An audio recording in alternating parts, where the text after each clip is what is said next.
With all the latest from around the world and here at home this Bank Holiday Monday, it's the ITV News at 10.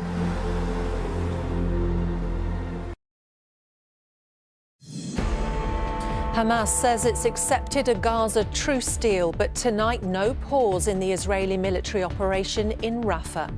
There is confusion in the city as some flee while others gather to celebrate. Israel says it's examining the details of the deal, but says it's far from its demands. The US tonight is calling for peace. We want to get these hostages out. We want to get a ceasefire in place for 6 weeks. We want to increase humanitarian assistance. Also tonight, Rishi Sunak claims the general election could be on a knife edge, despite those terrible local election results. And salutes and tributes to King Charles III, marking a year since the coronation.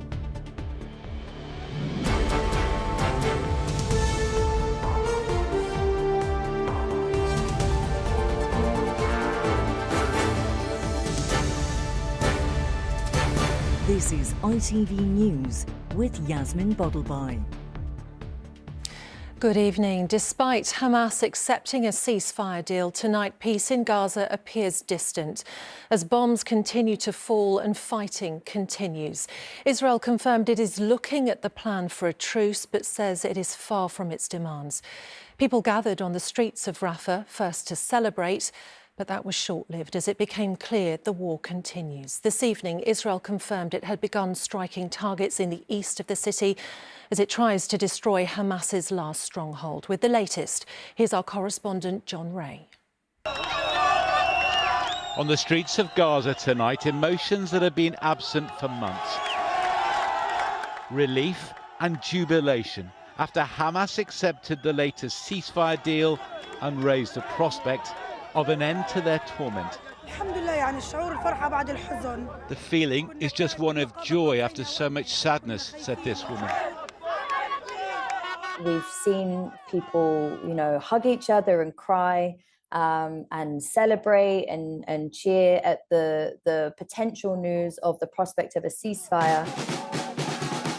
There is some pressure on Israel to agree, not least from the families of Israeli hostages this evening, whose release would be the payback for a pause in the fighting. We're here to tell our government that we won't stop until they will bring everybody home now. But the Israeli military might not be so easily stopped in its tracks, advancing on Rafah, the last stronghold of Hamas, where tens of thousands were warned to leave their homes to save their own lives. Seeing all the local inhabitants leaving their temporary tents was very distressing. This British doctor and aid worker has just escaped Rafah for Egypt. Surrounded by bombs going off all the time as the IDF were bombing Rafah. There's a lot of gunfire we heard as well, and we were very doubtful whether we were going to get out. Earlier, Israel came to a standstill to mark Holocaust Memorial Day. Prime Minister Benjamin Netanyahu says the war, for now, continues, but his closest ally in the West wants him to think peace. We want to get these hostages out. We want to get a ceasefire in place for 6 weeks. We want to increase humanitarian assistance. And the last thing that I want to do is say anything at this podium that's going to put that process at risk. Back in Gaza, Mohammed was packing in a panic this morning. His children too scared to sleep, their neighbours all dead. This isn't war, it's genocide, he cried. And he cursed the leaders of both Israel and Hamas. It may be the celebrations are premature, but for the first time in a long time, there is hope. John Ray, ITV News. Well, John Irvine is in Tel Aviv for us this evening. And John, where are we tonight with these negotiations?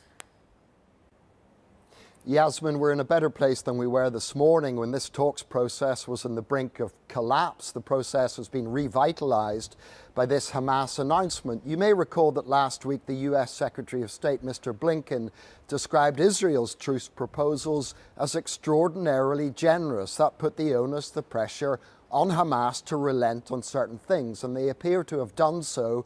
Both sides appear to have agreed to a broad outline for a peace process that would begin with a 6-week ceasefire, during which 33 of the 130 remaining hostages would be freed in return for the release of several hundred Palestinian prisoners. All the while, talks would continue to extend the ceasefire and build the process. Now, tonight, Israel said that what Hamas had signed up to fell far short of Israel's demands. Well, I suppose they would say that. Crucially, they've agreed to send a top negotiating team back to Cairo to get involved in this talks process. Things are delicate, and the stakes could hardly be higher given that the IDF is poised to go into Rafah. John in Tel Aviv, thank you. It's been a bruising few days for the Prime Minister, but today Rishi Sunak vowed to fight on. Despite those disastrous local election results, he claims the national ballot could be closer than polls suggest. He pointed to the possibility of a hung parliament with Labour as the largest party. But in doing so, he also conceded for the first time that the Conservatives could lose the general election. Our political correspondent Shihab Khan reports. His party may have suffered one of the worst local election results in decades, but the Prime Minister today was keen to show it's business as usual. They may have lost hundreds of councillors, but Rishi Sunak still believes he can deliver results at the next general election.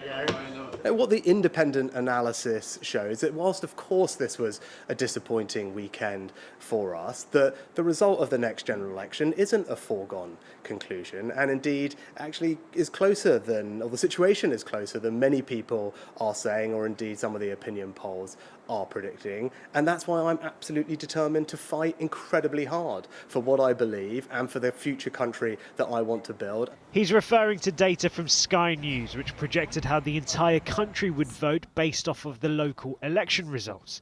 It has Labour as the biggest party, but not getting a majority. But there are serious caveats. Smaller parties, for example, perform a lot better at local elections compared to a general, and the projection doesn't factor in changes in Scotland, where Labour are expected to do better. Experts say it's easy for politicians to cherry-pick data. It's accurate in terms of a projection from the national vote share about the local elections, but the local elections, of course, are only one metric that you can look at. If you look at the Blackpool South by-election, if the Blackpool by-election was to be repeated, then the Conservatives would have less than 100 seats, fewer than 100 seats in the next House of Commons. So I wonder how Mr Sunak will respond to that as well. It will be little reassurance to Conservative MPs, some of whom are calling on Rishi Sunak to move the party to the right, while others want him to move towards the centre. While he contends with that battle within his ranks, his opponents say it's time to call a general election.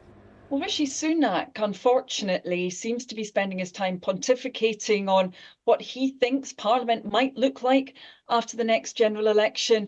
He's not focused, actually, on the clear message from last Thursday, which was that people voted very clearly for change. It's been a difficult few days, to say the least, for the Prime Minister, and as he heads into the new week, he'll be keen to put these disastrous local election results behind him. Shihab Khan, ITV News. John Swinney has been elected unopposed as leader of the Scottish National Party and is expected to become the next First Minister of Scotland. In an acceptance speech this afternoon, he said he was deeply honoured and that he would give all that he had to serve his party and his country. Chris Hellenger, the founder of the breast cancer charity Copperfield, has died at the age of 38. The Pride of Britain winner was diagnosed with breast cancer at the age of 23 and lived with the illness for 15 years, tirelessly campaigning for breast cancer awareness in that time. A statement on the charity's website said she died with fulfilment and a heart full of love. And finally, gun salutes have taken place across the country to mark a year since the coronation of King Charles III. It turned out to be a year with many challenges for the monarchy, and today the Archbishop of Canterbury praised the King's dedication.